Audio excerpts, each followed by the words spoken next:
Okay, we're on. Okay, so hi everyone. Welcome to our FoF Talks 2023 with Dr. Shimon Edelman. Am I pronouncing it correctly? You are. Okay, thank you. So let's first introduce our guest speaker. Dr. Edelman is a professor of psychology at Cornell University. He holds degrees in electrical engineering and computer science, enabling his professional insight into computational psychology. Professor Edelman is interested in all aspects of mind, brain, behavior, and the human condition.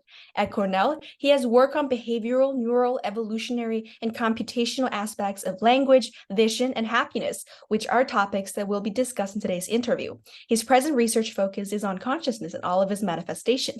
And Professor Edelman is also a renowned writer. His monographs include Computing the Mind, a textbook published in 2008, The Happiness of Pursuit in 2012, Beginnings, a psychological philosophical science fiction in 2014, Life, Death, and Other Inconvenient Truth in 2020, and The Consciousness Revolutions, recently published this year in 2023.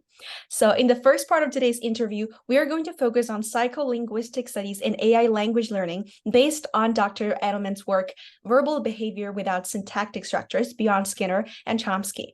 So our first question focuses on two interesting terms that Dr. Edelman mentioned in his work. So Dr. Edelman, can you briefly introduce the formalist and functionalist models of language? Yes, thank you for the kind introduction. The distinction between the formalist and the functionalist approaches to language is very basic, runs very deep. I guess historically linguistics started with the more functionalist approach, which focuses on what language is for. And as most of you probably know, there was a big revolution in linguistics with the publication of Noam Chomsky's doctoral thesis in 1955. The book version came a couple of years after that. Chomsky has led, still leads the formalist take, which focuses on the algebraic, the mathematical formal structures behind language, or hypothesized to be behind language, with the function being secondary in the investigation. The distinction also runs between the functionalist approach, holding that language is primarily for communication, which to me kind of makes sense. And in contradistinction to that, the formalist approach holds that language is primarily for thinking and communication is secondary. So the formulation, the logic, literally the logical form that language takes internally is primary, and then this form can be put to use by externalizing it. For instance, in the auditory medium or in the sign medium, one can obviously do language with the hand sign as opposed to the auditory domain. The distinction has led to distinct research programs, and in my estimate, the formalist program has been kind of running into one dead end after another. There has been a succession of formal approaches to the grammar, the supposed grammar behind language. None has been so far successfully formalized. For no language, no natural language attempts to derive a formal grammar from data from a language corpus, for instance. Those attempts have not been successful either. So on the balance, I think, especially given the recent advances in machine learning and their implications for linguistics, on the balance, the functionalist approach seems to be the more promising and the more fruitful one. Okay. These two concepts are definitely new to most of our students, and as technological development and mechanical learning, like you just mentioned, have developed recently, I think computational psychology is also becoming more important, and which leads to our second question.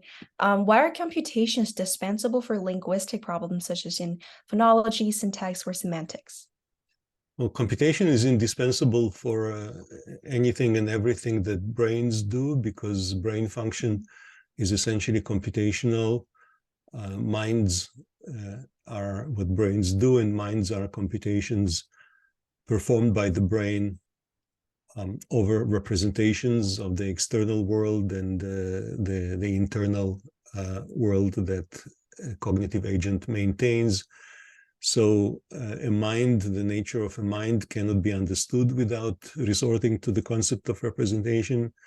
And the real functioning of the brain cannot be understood without computation either, because computations is what all brains do for a living, so to speak. Right. And computational methods really accurately mention our minds and behaviors. That's kind of Are there secondary. You're right to mention the methods, because if you want to Mhm. understand the computational system, you need to resort to computational methods. But really, Right. the primary point here is the essentially computational nature of the brain and of the mind that arises from a brain. So even if there were no cognitive scientists around using computational tools, our brains would still be doing computation for survival and for the support of behavior. Right. Um, right. And this is the first time I really use computation in the brain area, because normally we talk about computer computation. But yes, we're also going to discuss about AI and our brain, because they're in some sense created like in similar ways and function similarly in language. But our third question is, what are some major disputes among modern psycholinguists, and what are some significant psycholinguistic studies in the past few decades that were implemented to answer the disputed questions? Well, the big debate is between people who think that language is for communication and for social function. Those are the functionalists, and the people who think language is for formal thinking and reasoning. And the formalist school is characterized by several central claims. One of them is that the language faculty, the way that language is implemented in every brain, is perfect. Chomsky himself frequently uses this concept. In one of his writings, he asks rhetorically, is the language faculty more like a snowflake, which is perfectly symmetrical and beautiful in its perfection, or more like a spine, the human spine, which is not perfectly really designed. No part of our body is perfect in that sense. And for Chomsky, it's a rhetorical question, because he comes down very strongly on the side of perfection. So I think one of the most illuminating series of studies recently, well, not so recently, this is already probably 15, 20, 25 years old, has been a series of studies that showed that human subjects, people, like normal people off the street, not any special kind that participates in experiments, do not have control or a handle on the language faculty which is in any way perfect. So people produce language which is imperfect. People understand very well language which is imperfect. In spoken language, sentences typically end abruptly because the speaker has run against some obstacle and switches to a different track. In comprehension, people have problems understanding complex sentences and take various shortcuts. So in the late 1980s, early 1990s, the first studies were formally conducted, in controlled experimental environments that showed that people's ability to process language, to produce and understand language, varies very widely. and none of us are perfect. So that says a lot, to my mind, about the nature of language faculty, and that's why I think those were some of the most important studies in psycholinguistics.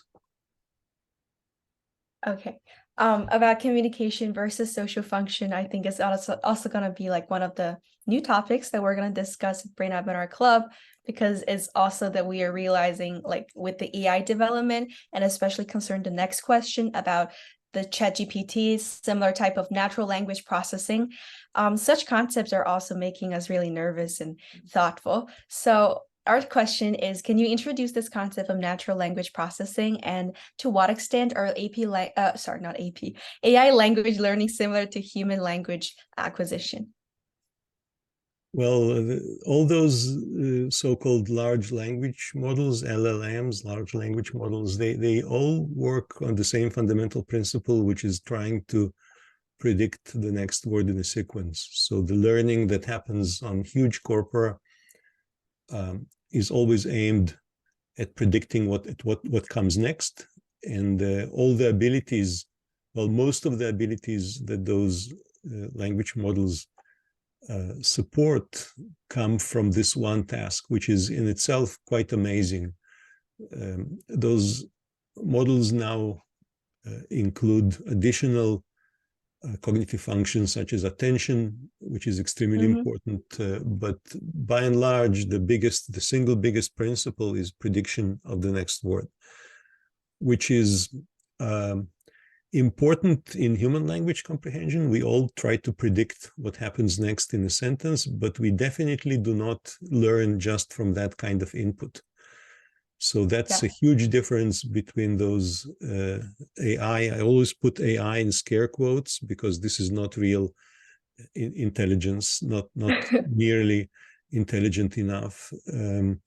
Those models require amounts of data for training that transcend the amount of data that human babies have by 4, 5, 6, 7 orders of magnitude, just astronomically more data. There are many, many reasons for which human babies make do with much fewer language. And the main cluster of such reasons is the social nature of language learning in humans. So babies acquire language the best when they are in a natural social environment, which includes interaction with caregivers and with their peers. And what they acquire is not just some kind of set of statistical characteristics of language, which is all that the AI models acquire. Babies, in addition to that, acquire real understanding and the ability to participate in social interactions in ways that are much more sophisticated than just attempts to predict the next word. So understanding is something that we really don't understand the basis of. We don't have a good characterization of what form the understanding of the world takes in the human mind or brain.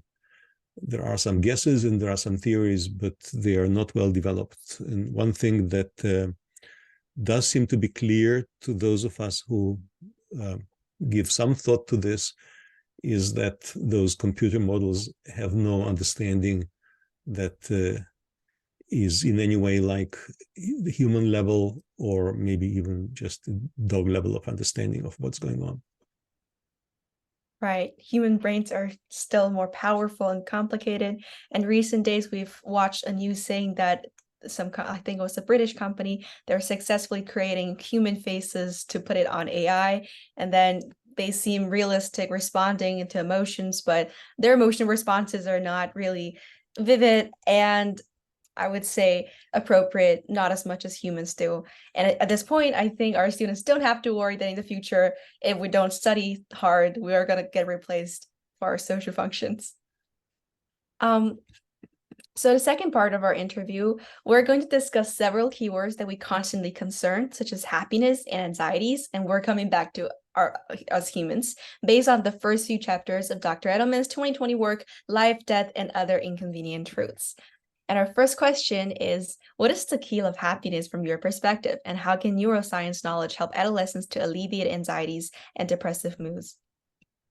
Well, that's a big one. Yeah. Um,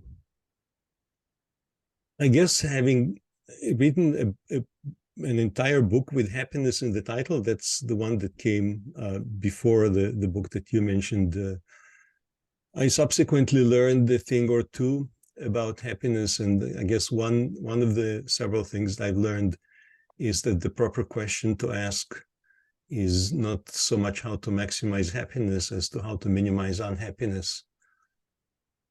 And that's, I guess, important for a number of reasons, which for me used to take a whole semester to explain and to discuss. I ran a seminar here titled Inequality, Power, and Happiness. And just from the title, you can guess that if you don't have power, which is a formal concept, I don't know how familiar you are with it. If you don't have power in your social interactions, and if there is inequality, for instance, economic or socioeconomic inequality, that you are on the short end of, then you cannot expect to be happy. That's a very basic fact, and there's nothing new here. There have been people around who wrote about those things 150, 200 years ago. One of the first people who very explicitly tied human happiness or human flourishing to socioeconomic conditions was a person whose name I'm sure is familiar to you, Karl Marx. Have you guys heard about Karl Marx? Yeah, I think so. Yeah, I think so too. But by the way, a side remark here, I don't know if it came across in my writings that you were exposed to, but I grew up in the former Soviet Union, and we caught. I left when I was still in high school, but I did catch a bit of Marxist learning or teaching at school. So this kind of, for me, is coming full circle to something that I really didn't appreciate very much when I was your age, because this was the official line, and I thought the official line is no good, and we just completely distrusted the official line. Of course, the Soviet Union was not really Marxist in any real sense. It was essentially a state capitalist society. And it took me, maybe because of that, because of this natural resistance of a young person against indoctrination, it took me several decades to come around and to appreciate the contribution that Marx made to the science of human flourishing. So flourishing, does the term make sense to you? I guess you can think of a flower that opens up and is happy in its environment when the environment is right for it, when it's conducive for its flourishing. You know, when the soil is just right and the sunlight and water and all of that.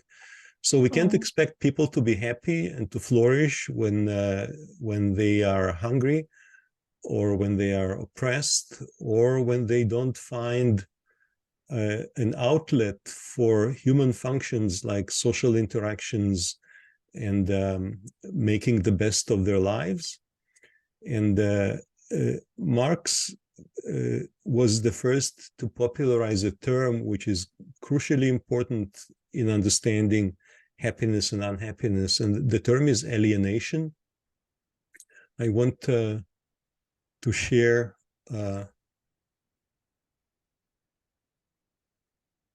the page from a document that, can you see my other screen here? Yes? Yes. So I'm going to very quickly skim through this paragraph here. So alienation literally means for something to be taken away from you. So if you have your bag stolen, a fancy way of saying that would be you have been alienated from your bag. So that's the literal meaning. But the meaning that Herb Gintis writes about here, he writes a man. This is from 1972, so he uses man, whereas today we would say a person, right? He doesn't seem to include women, but of course, again, this is 1970s. That a man may be self-estranged, alienated from himself, his essence, and his psyche, has been characterized as the focal point of the industrial worker's self-concept. A man does not experience himself as an active agent, as the bearer of human powers. He is alienated from these powers. His aim is to sell himself successfully on the market. His sense of self does not stem from his activity as a loving and thinking individual, but from his socioeconomic role. He experiences himself not as a man with love, fear, convictions, and doubts, but as that abstraction alienated from his real nature, which fulfills a certain function in social system. So he goes on. I strongly urge you to look up this concept. There is any number of formal academic papers on this, and of course there are Marx's original writings, but those have been since supplemented by much research and much insight. So if you feel powerless in your society, like you have no say in directing the way, in choosing the way in which the society goes, you feel alienated and you cannot expect to be happy. If you are alienated from your body, if you spend all your time either sleeping or eating or sitting in front of a screen, that's not conducive to human flourishing. We are creatures that require, our bodies require being outside and being in nature, you know, hiking and swimming and running and playing and whatnot. If you don't have an opportunity to play, and that doesn't hold just for babies or children, that holds for adults as well, then you cannot expect to be happy. And if you feel that you're estranged from, for instance, from your peers, because instead of working together, instead of cooperating and trying to make each other happy, you compete with each other, then you really cannot expect to be happy. You know, it used to be called cooperation, which is a big concept in evolutionary science these days, as opposed to, you know, what you called in our exchange of email, a rat race instead of a rat race. If there is cooperation, by the way, which happens in rat society. So rats actually cooperate with each other. I can tell you more if we have time about this. If instead you find yourself pitched against your peers in competition, then you cannot expect to be happy, because we are geared by evolution to be happy as parts of societies. And you know, when you try to cooperate with your friends in a school setting or a college setting, the school administration or the college administration, they call it cheating, which is really ridiculous. It runs against human nature. So does that make sense? It's a longish answer to a very, very difficult question, as I said. Yes, it is a really broad and hard question, but we did summarize a lot of useful information. First of all, surprisingly, rats do cooperate. I don't know why it's called rat race, probably because people don't like rats.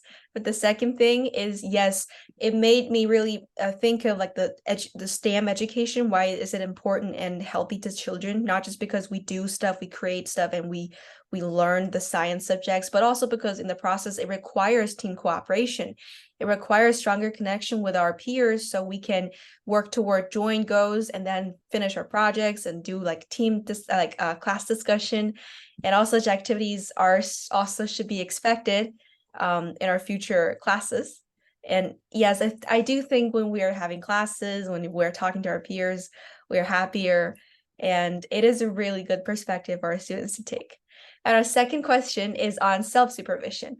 So why did you state that self-supervision is rarely an effective approach to quality control?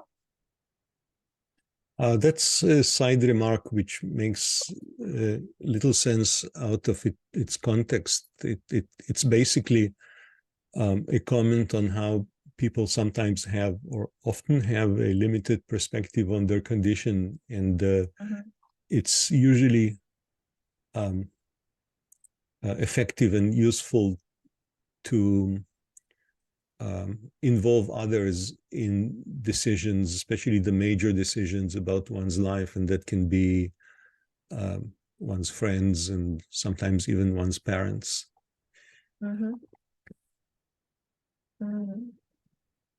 Right, and I think this is probably the opposite of pursuing the true happiness, because true happiness requires connection. This is alienating us. I think this also explains why the depression and anxiety is so prevalent among adolescents, because it's also an important period of focus on themselves, on ourselves, and we have like this self-consciousness that really probably alienates us from others and their perspectives and feelings. Yes, I think this. Can I add here something? Sure. I guess in response to this prospect of people your age coming up again and again, and that's of graduating and entering adult life and all of that, and of course this is where part of the stress comes from. And I wonder how often people your age pause and think, okay, so what's ahead of me? Professional life. So 40 years of working for a salary, having very little time for myself, performing all kinds of duties for what? Selling myself, selling my work, my abilities for some money, and then eventually I get rewarded by being given the privilege of retiring, which, by the way, doesn't always happen these days. Definitely not in the American society, where there is no such thing as official pension. You have to save for pension. And then you find yourself 50 years down the line, you're 60, 65, 70, finally you have some free time, but you're not so young anymore, and you can't enjoy the kinds of things that young age allows you to enjoy. And I guess if you guys are not thinking about these things in these terms, this somehow still hovers in the background in your subconscious maybe, and that is not a prospect that, at least to my mind, would make a person happy. Okay, I'm now 18 and I have my professional life ahead of me, and even if I do what I really want to do, I have very little time for myself apart from my professional career or whatever, until I'm really too old to enjoy that. So it's a consideration that may come across as very dark, because it would seem that nothing can be done about it, but that's actually absolutely not true. One can think, one can imagine a system that is just geared absolutely towards other things, towards human flourishing and happiness, not towards some kind of competition, production, being good at your job and contributing to the corporation that hires you, or to the competition between your country and other countries. Any of those kinds of pursuits, they exist because of the system, the global system that we are embedded in. The system is, of course, it has a name, and it has had a prominent label since the days of Karl Marx. The system is capitalism, and the system is really global.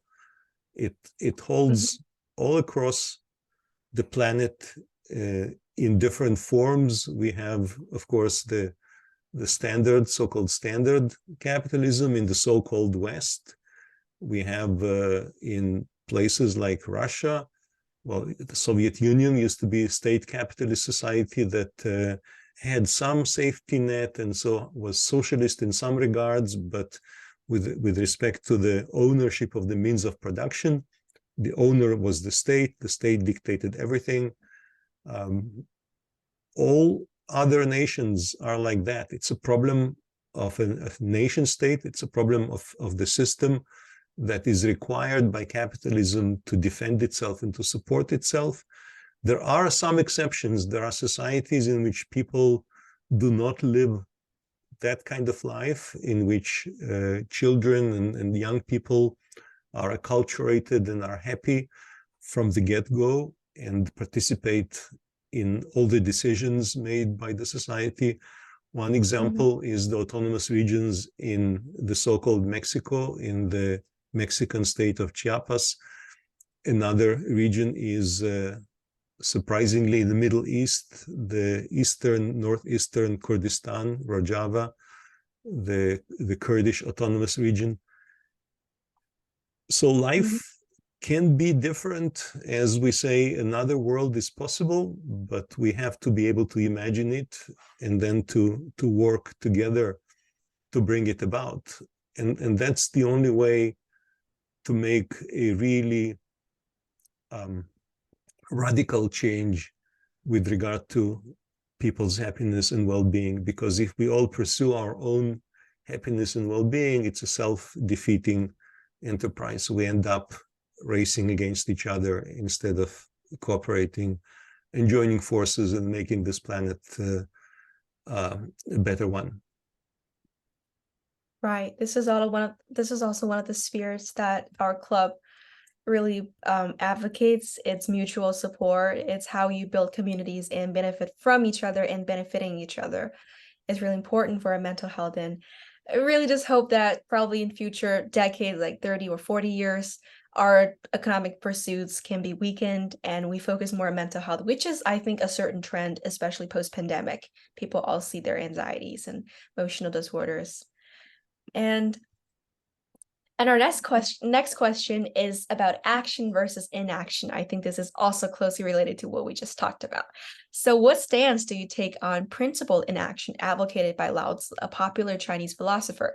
And why do you think, quote, mistrusting one's motives, wishes, and beliefs is important for making such decisions? Yeah, again, the quote is again best taken in context. So let me focus on the first part of your question, which is the distinction between action and inaction. If you ask who benefits from your inaction, think about it for a while. By the way, this was a standard approach to investigating crime in ancient Rome. There was this expression in Latin, which is cui bono, who benefits. Some deed has been done, and we don't know who committed the act, and we want to know, maybe get some hint as to the perpetrators. And one of the best ways of starting such an investigation is to ask who benefits. So who benefits from individual inaction? Who benefits from, inaction is in a sense sanctioning or given your agreement to the status quo. And if you ask who benefits from inaction, well, you might benefit because you don't get to do much, you can rest and conserve your energy. But if the status quo is not to your liking, and it is to some other people's liking, then it's those people who benefit. So, if you're an old person with a steady income, or maybe if you don't require much, like you're some kind of a philosopher with a small hut, in a little forest next to the village, and the people from the village bring you some rice once a day, and you're fine with that, then you can engage in action, and maybe you can become a famous philosopher. But your inaction will definitely not improve your lot. Well, maybe you're happy with your lot, which is fine, but it will definitely not improve the lot of the villagers. Like, the villager life will still be hard. So is it okay to stick to inaction while all around you people are suffering? Maybe not. Right. Especially when we come to mutual support, when we talk about mental health, I think it's always important to take actions, to talk to people, to connect, and to hear voices. So you don't get trapped in the filter bubbles or trapped by the bad status quo that you just talked about. I think our next question is again on anxieties and some forethoughts. So actions could be hard due to, quote, the inordinate complexity of the web of cause and effect. This is a really good sentence that I'm going to emphasize in our club. So adolescence is a critical time when individuals learn to make such moral or rational decisions. So to what extent can these forethoughts overwhelm us with excessive worries and anxieties? And how should we handle this complexity to make the right and beneficial choices? Yeah, this interestingly, this ties to to the first question you asked, which is about language models, because those are trained to predict the next word, right? So Yeah. there is a conceptual framework out there about how properly to understand the mind or the brain. I kind of use those terms interchangeably. And it's predictive processing. So predicting not just the next word in a sentence, but in general, what's going to happen is a conceptual computational framework. Again, it goes under the title of predictive processing. There are some very big names associated with it, and it's generally a good idea, which has led to many, many academic papers and books. So if the world is really very complicated, which it is, how far can one get with this kind of prediction? So the trade-offs that are being put to use are being studied within that scientific framework. And in general, one can say that evolution that pressures the creatures that are subject to it to do well enough kind of takes care of that. So evolution is not about optimization. Evolution is about being good enough. And we are, and as well as other animals, are good enough in our respective ecological niches at dealing with the complexity of the world. So when you decide on your literal next action, like should I extend my hand and grab that cup of coffee and take a sip, you don't have to take into account the complexities of the planets revolving around the sun or anything like that. So there are natural boundaries to what needs to be or should be considered in arriving at decisions with regard to different tasks. And in making decisions about one's life course, we have been over evolutionary time scale, we have been doing all right. But more recently, as in the last several thousand years, this balance has been skewed by the emergence of societies in which we are called on to predict things that are too far in the future, for instance, and too far outside of our control. And that has been the source of not just anxieties, but what has been labeled by societies as mental illness. So, for instance, if one decides to be a scientist, the goal is at least several years, maybe a couple decades in the future. And the complexity of learning and deciding on one's steps in such a situation is just not tractable. So the computational framework for decision making, for learning to make better decisions, is called reinforcement learning. It's a phrase that is well worth knowing. Again, there are thousands of papers in machine learning and in human cognitive science on reinforcement learning. The idea is to take a goal and then work back from the goal to decide which current steps can be taken to make the goal closer. But when the goal is several years down the road, it's just not possible. And what happens because of that, people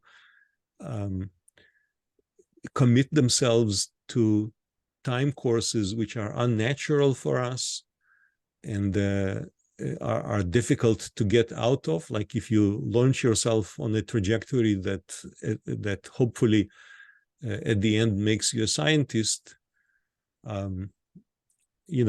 very difficult to leave that trajectory, because what people will say, what your parents will say, if you start your studies, then you drop them, you start doing something else.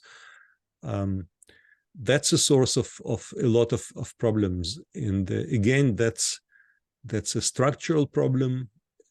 Economics is in the picture, as always, again, as Marx has pointed out, but also social processes that surround just the very foundations of our society. So the division of labor, the fact that some people study for 20 years and then do something very, very specific and very narrow.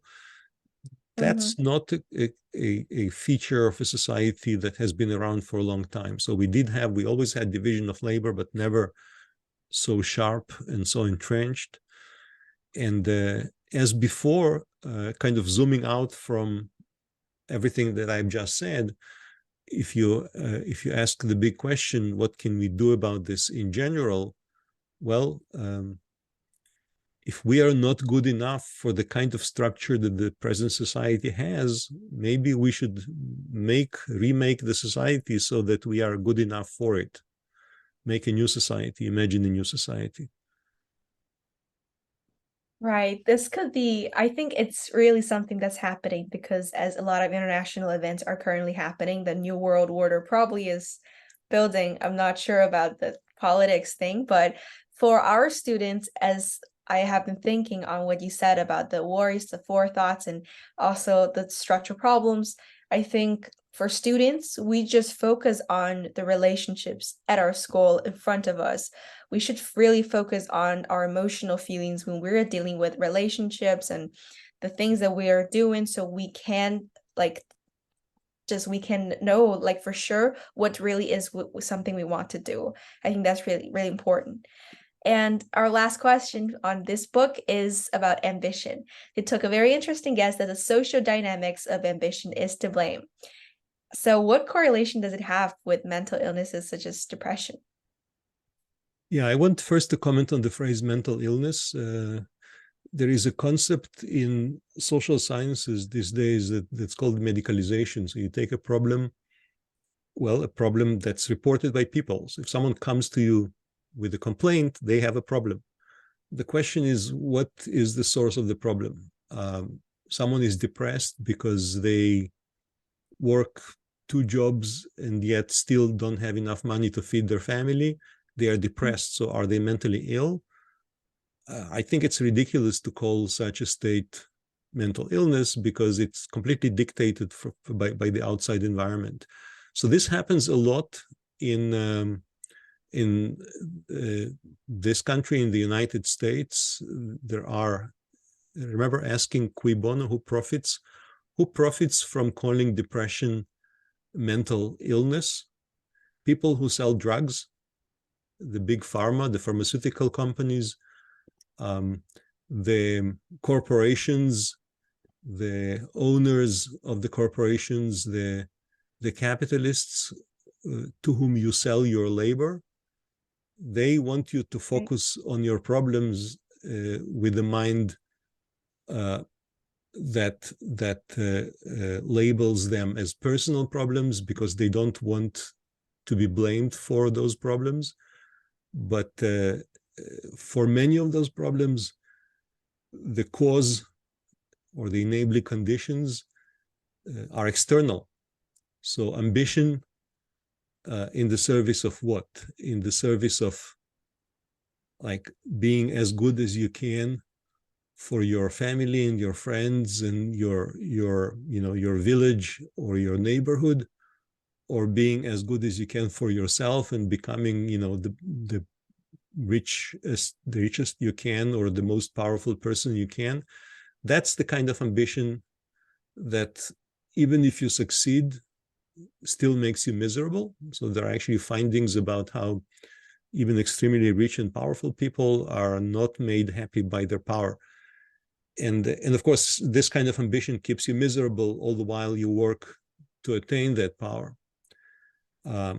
Whereas if you channel your energy towards the betterment of your environment, by the way, which includes the physical environment and the climate, literally the catastrophe that we are all facing, if you work towards a greater good than your personal good, it has been documented. It's known that people are actually made happy by that kind of work. One typically is made happier by, say, spending a certain amount of money on, say, gifts to your friends or family than spending the same amount of money on yourself. Of course, you have to afford to have the money in the first place, but it's a related question. So ambition was discussed, curiously enough, by Adam Smith, the philosopher who is best known as the promoter of the free market, but he actually taught moral philosophy to people your age. And it was he who claimed that ambition is really a very, very bad thing for young people. And to understand why, I think you have to engage in the kind of analysis that I just sketched to look for systemic problems. And then you realize that your depression is not a sign of mental illness. It's a sign of your sensitivity to the really screwed up way in which your social and physical environment is. Yeah, I have interviewed a Chinese teacher, and when I was asking about what's your definition for mental illness, he says most of the mental problems that we see today are not real mental illnesses. When people are when people stay away from, for example, their schools or companies that currently they struggle with, they just recover like magic. We don't need medications, and they even harm our body. I think I've also interviewed a professor from Mendip University, and he stated the same thing, that medications could even be iatrogenic. That's a really important point, message that our club is also trying to convey. So I think about the first two parts of the interview based on your work has finished, and the last part of today's interview is the Q&A based on questions asked by our students. And I think we're spending like a lot of time on the previous questions, so we can quickly go over their questions. The first one is, why did you decide to study computational psychology? Yeah, well, I hadn't originally, as my professional trajectory attests, I did want, well, I went to study electrical engineering because I wanted to study physics, but I thought I was not good enough for it, which was really a stupid decision. I wanted to conform. I definitely made my parents happy, which, it's an honorable undertaking, but it shouldn't come at the expense of making yourself happy. But I was young and nobody told me to do better. And so I chose electrical engineering. And then I did a stint in the army that was in Israel, in the Israeli army. By the way, I got to the rank of major in reserve. And while in the army, I came across this book, which is called the book, which is described as the book that launched 1,000 careers, by Doug Hofstadter, Gödel, Escher, Bach, which got the Pulitzer Prize in 1979. So I read it in 1980, like 1 year after it came out, and the book was all about AI and the brain. It's still quite readable, so I think I can recommend it, although its notions of brain functioning and AI are kind of dated, but the general spirit is really right, and it's beautifully written. And so I decided I wanted to study the brain, so psychology. And why computational? Because you can only understand the brain through computational means. So it kind of explains why computational. Everything about brains is computational. I mean, brains are biological systems, but if you want to understand why a particular function is the way it is, you have to ask about the computational function that it corresponds to. Right. And also, I think I really like physics, and I'm also a good mate of my physics teacher, but yes, it is true. I think psychology focuses far more on your real life events, everything that you encounter in everyday life, people you talk to, and things that confuse you is just more fascinating. Also, a reason why Eric and I are deciding to study psychology as our major. And the second question is, what advice do you have for students who have cross-disciplinary interests in psychology, computer science, and math? Thank you for asking this, because this is, I guess, my chance of actually being useful or saying something that could be immediately useful to you guys, Oh, instead of philosophizing about, world systems and how to make the world better, which is important though. So the yeah. best thing you can do if you want to engage in interdisciplinary study is to get really good on the formal side, on the mathematical and computational side, and then the rest will be easy, because it's very, very difficult to study, say, at university or college, to study psychology and then decide you want to augment your abilities with some computational tools, because it's difficult unless you've studied those properly. It's better to start with physics or computer science, or even just math, and then expand or add to your interests, neuroscience and psychology. So always start from the more formal and more difficult side. And the difficulties are different. If you start with biology, you're required to memorize a whole bunch of things, let alone if you go into medicine. And so it sounds like a different way of taxing your brain than if you study math. And if you study math and computer science or physics, it kind of becomes immediately about patterns and principles. And then if you return to biology and psychology, you can look for those patterns there, but you already have tools for this higher level understanding. So I think I was lucky to have studied engineering and computer science then, and then switched or moved on to psychology, because if it were the other way around, I guess I would have been stuck as a psychologist, or I don't know. Okay. But yeah, that's really cool advice. A lot of my friends are also so into science subjects, but I really agree with the sentence that says science subjects probably end with philosophy and other humanities studies. And I think that's also a purpose the science studies really serve.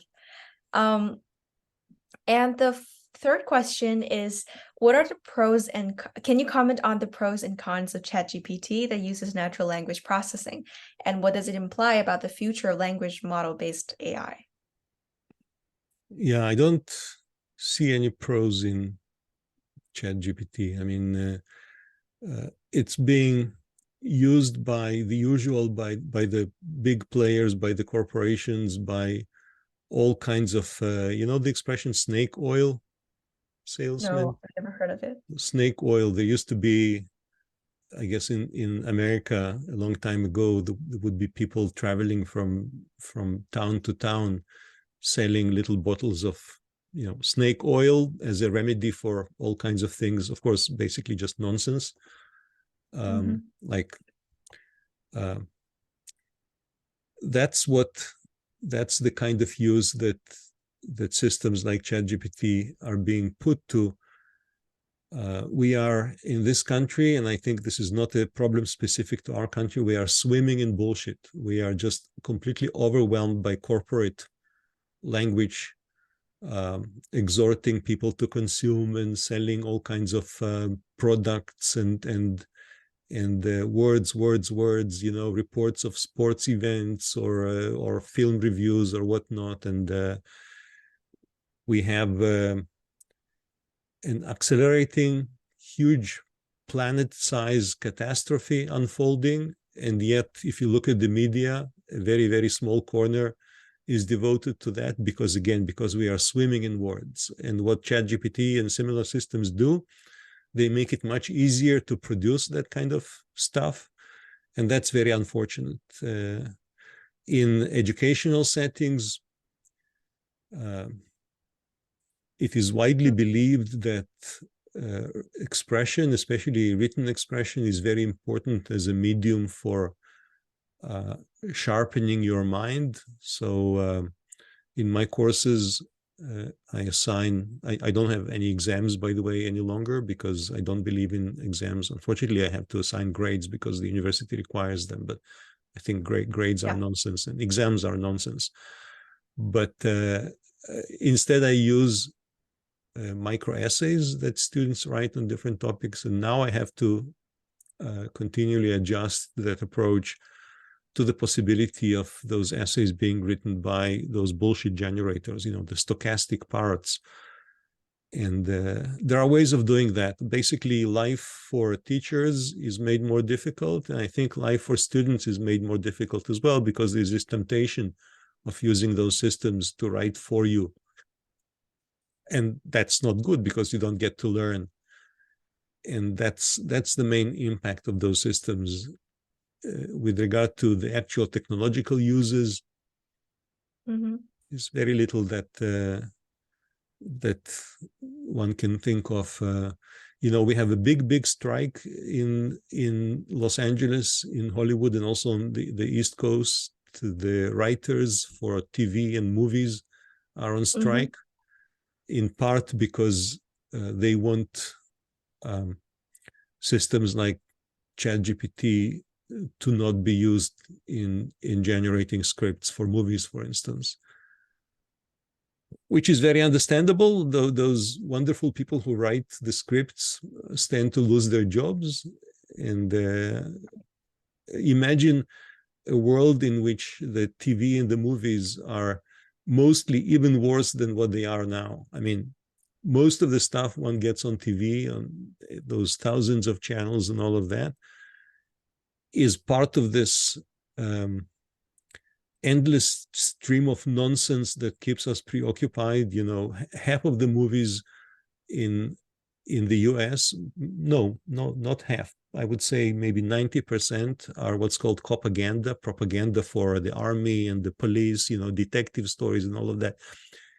And variations on those themes are very easy to produce with this so-called AI.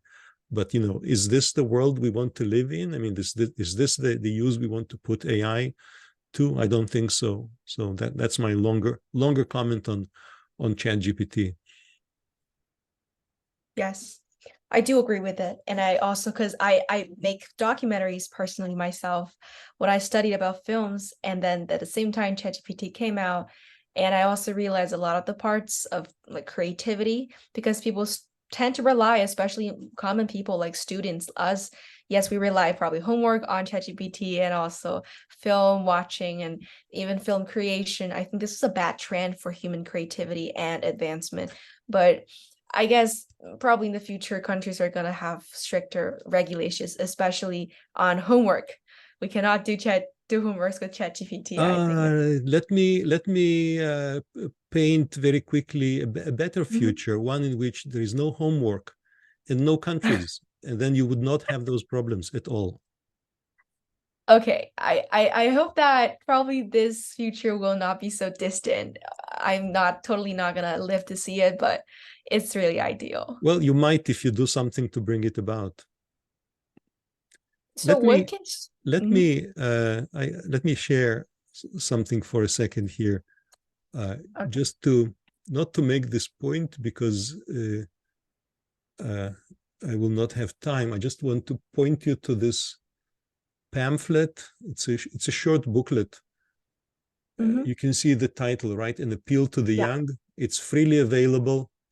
It's literally an appeal written in 1880 to people your age, at your stage in life, about to go into the society and start the professional life. And I will not say any more about this. I just want to whet your appetite and to make you look it up. The text is freely available. And as you'll see, much of what I have been talking about, as you'll see if you read this booklet, has been anticipated by the person who wrote it. By the way, he was Peter Kropotkin. He was an author, the author of a book that documented cooperation across different ecosystems not just in human societies, but in general on the evolutionary scene, just to counter the notion that evolution is this fight of all against all. So that's not the case. Cooperation is very much at the center of the evolutionary processes. But do check out that book. You'll get a better notion of what I'm talking about when I talk. Okay. Yeah, well, as we have just mentioned evolution, our last question also happens to talk about evolution. A student proposed the question about what is the possible evolutionary function that anxieties might serve us? So with this context of trying to behave by anticipating the future, right? The predictive processing framework. Within this context, one can think of different levels of success, and each prediction is typically labeled by the confidence that the system has about the prediction. And predictions that come with low confidence are experienced as anxiety. So this is literally the computational nature of anxiety. You're anxious about the future when you're trying to predict something. You do generate a prediction, but the prediction comes with a label saying, do not trust it very much because maybe I don't have enough data or something like that, or there are factors that are outside my control. That's the nature, like the real nature of anxiety. It manifests on physiological levels in the brain. You can measure it by physiological variables like the stress hormones in the blood and stuff like that. But the real nature is always computational, and the computational nature of anxiety is low confidence about predictions.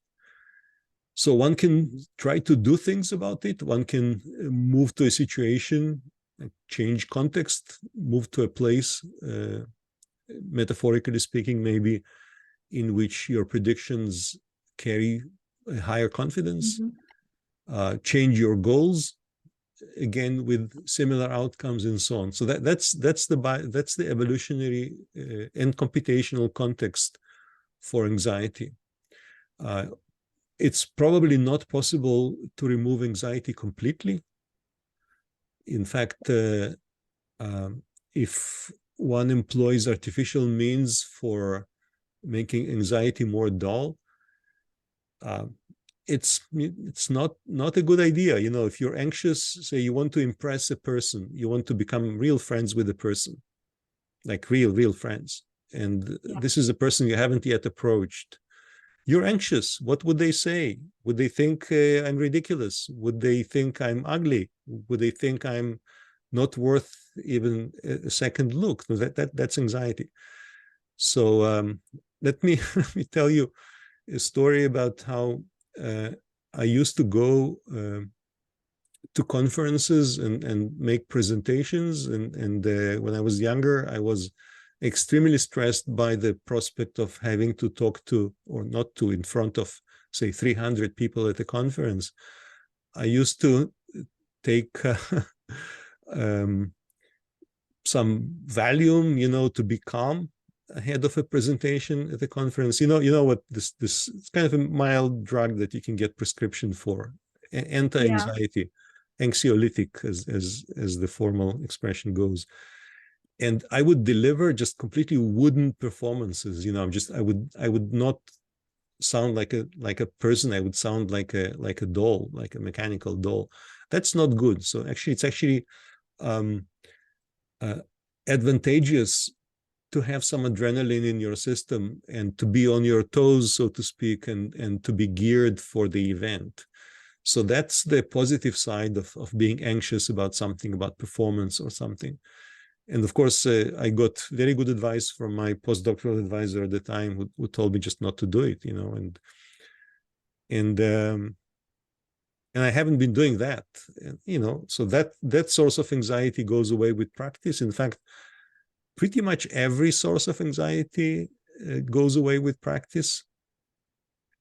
But I think by and large, we should welcome being anxious about performance in the situation that we care about, because that actually is a sign that we really care about it.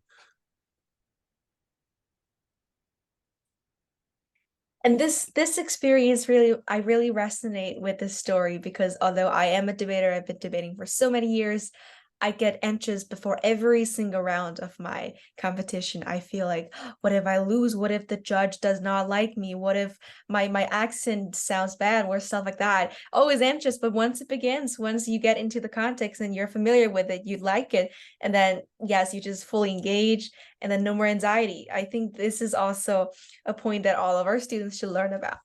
And now the Q&A section is officially over. I'm going to do a really quick small summarization. So today we have touched on topics of language and emotions, such as topics like action versus inaction and the future of AI and language learning. It may be the first time for most of our students to learn to have such professional insight into psycholinguistics and computation approaches to psychology. And more importantly, the life philosophies discussed in the second and also the last part of the interview will certainly shape our students' mindsets, guide our future life choices, and help us to live happier lives. And last but not least, I will express a heartfelt gratitude to Dr. Edelman for all of our students at BAID who will learn to view language emotions from perspectives, from more professional perspectives from this interview session. And you have definitely taught us an invaluable lesson and inspired students who had cross-disciplinary interests in both computer science and psychology. Thank you so much for all your time and effort. Thank you for having me. Thank you. Oh, thank you so much. This is such a nice interview.